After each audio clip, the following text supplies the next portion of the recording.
So, can I introduce you to Graça Ramos, who's the chair of Caritas International Association.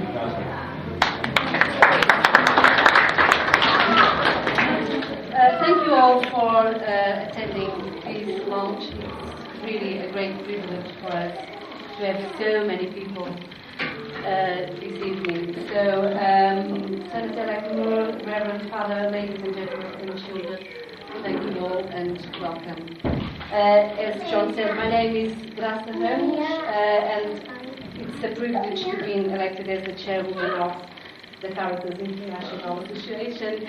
I didn't choose, they made me to. But it's also my privilege to welcome you to this event and thank you for taking the trouble to come here this evening and to share in our celebration.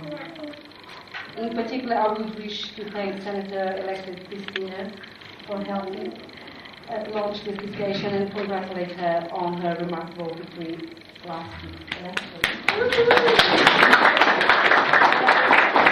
And can I just give a special thanks for the children who did a marvelous dancing out there. It was really good, and who really brought them here. Thank you very much.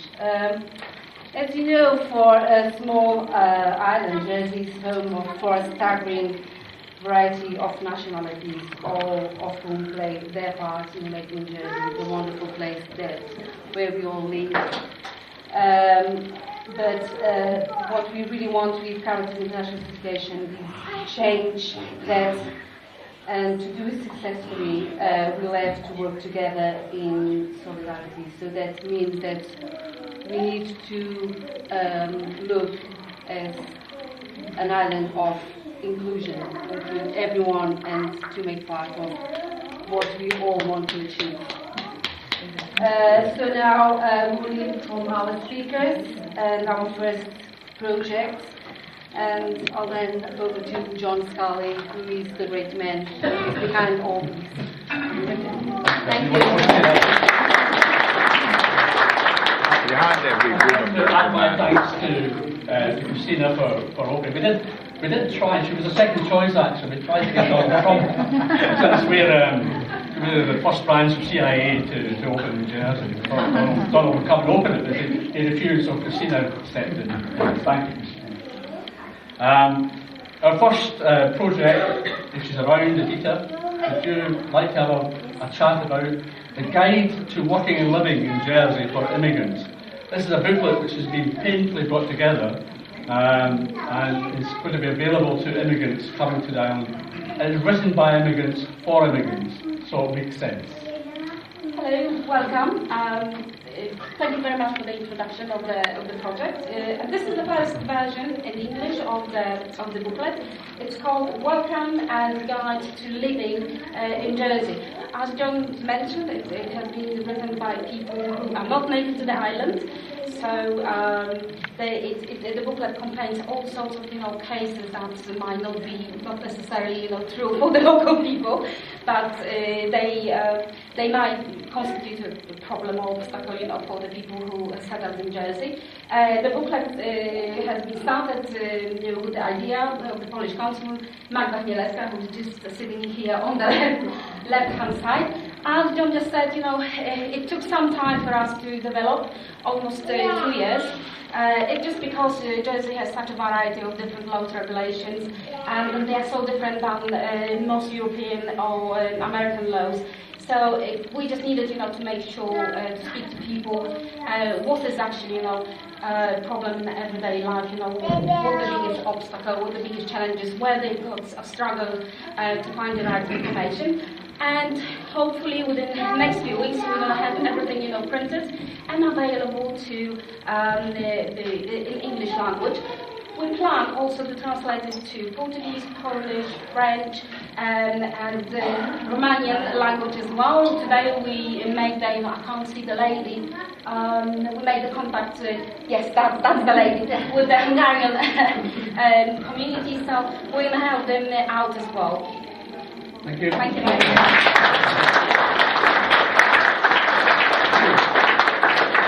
I want to say a quick few words about Caritas International. First of all, it has a Caritas name. because it's a name that's respected and well known to most people in Europe, in the European countries. And it was felt with that name and the reputation behind that name, the International Association would have a better chance of getting off the ground. But it's actually not owned by Caritas as such, it's actually owned by the nationalities themselves. It's their association, it's not our association. Because Caritas is about empowering local people, not about doing things for them. And a lot of the credit for actually creating this association goes to the Polish consul Magda. Magda and I met, and she had this idea of having a more international group than just a Polish group. And at that time I was looking for an engine, as it were, something to drive our social inclusion project. And the two came together very nicely. So thank you very much, Magda, for that experience.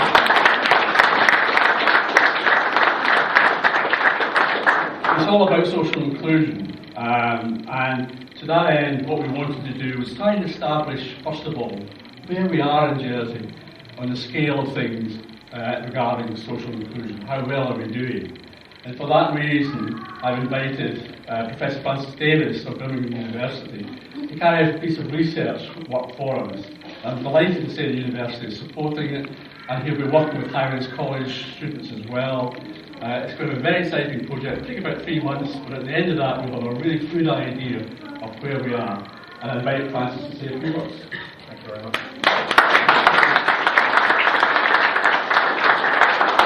The first thing to say is I'm struck by I've been coming in and out of Jersey for more than 20 years now. I remember visiting families in small beds 20 years back, and at the other end of the economic pyramid as well, and understanding diversity then. But tonight to discover that we have a senator from Devon was quite shocking. I was reminded of David Penhaligon, who once upon a time was the MP for Truro, who during the very first referendum on Europe was approached by one of his constituents who said to him, Mr. Penhaligon, this Europe you want us to vote yes to, where is it? Penhaligon said, have you ever been to Bath? Oh, I like them up there, I'll vote for your Europe. Penhaligon, and away they did. So that even within the diversities of the West Country, there are diversities. I've been talking to my African sisters here tonight. I was born in Africa. I have a Lancastrian father, so I was a bit worried when I mentioned of Lancastrians. And also in a previous life, I worked for the Labour government in central government UK, and also for the Conservative and Liberal governments as an advisor on communities. And some people ask me how I could have worked with all of them, and I say that's because I'm a Wessex nationalist. So I think these identities and these communities and these belongings that we have are really important to the way that we build a whole place like an island, and also the way that we build our families and our relationships.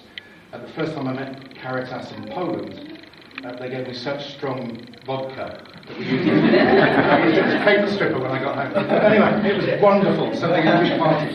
No, these identities are really important to how you build a whole place and how you build families and cultures of community and belonging.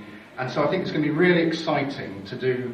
It'd be too grand a word to say, like, there's a strategic defence review in the UK, so we're going to do a strategic communities review, but we're going to do an exploration where we look at the census. Jersey, last time I looked, was the only census in Europe that counted the number of tents that its citizens were living in. Right?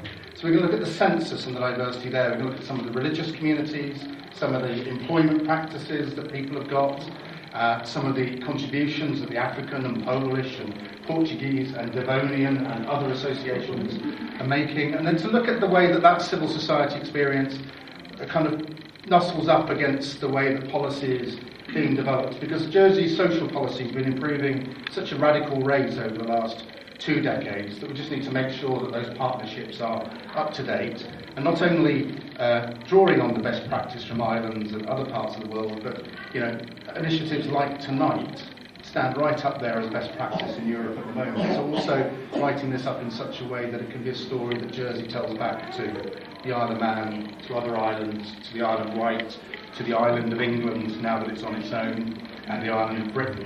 So it's a two-way journey, and I'm going to be working with a colleague called Claire Alsop, very smart young woman, and with some folk from Highlands. We have a meeting tomorrow. It's very exciting, and we come together with a pamphlet, and hopefully there'll be a launch, and that can provoke a conversation in Jersey and a little bit beyond that as well, and look forward to it very much. I just pay tribute to all that John has done, supported by Monsignor France over the last few years. Thanks for listening. This is Africa Week, and we deliberately picked tonight to launch Caritas International so we could also tell you all about Africa Week. And Washington here is going to talk to you about Africa Week and some of the Africa charities that he works for. Thank you.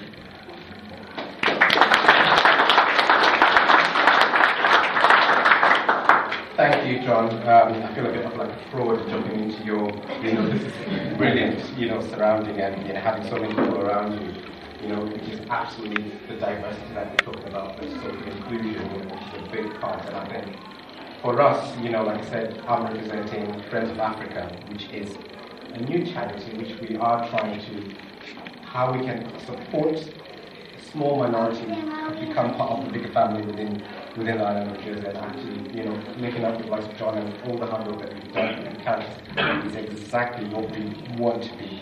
One family, we all live in Jersey. Eventually we might become Jersey, and this is what we are aiming to be. So actually, this is Africa Awareness Week, and for those who might pass through the high street, you might see a few African wares and African events that are going to be happening across the island. We've got stuff happening within the education department, which has been absolutely fabulous, because actually we want to go to the young children actually kind of say, actually, there's an image that you know about Africa, but there's another side of Africa, and education is the best way that we can change sometimes some of that negative image of what Africa is all about. So we're trying to educate the children, have a lot of inclusion, look in the future in terms of actually representing some charities like London Rules and 263, which are looking to do some cultural exchange work, hopefully bringing kids from Africa to Jersey, exchange and enrich Jersey culture, and vice versa. We think we've all got something to learn from each other. And that's exactly what we want in terms of Africa Awareness Week. And John, thank you for bringing so many people together. And I knew that the launch was intentional, that it is Africa Awareness Week, and the whole inclusion was part of the process. Jumbo the man doing it well, John. Thank you.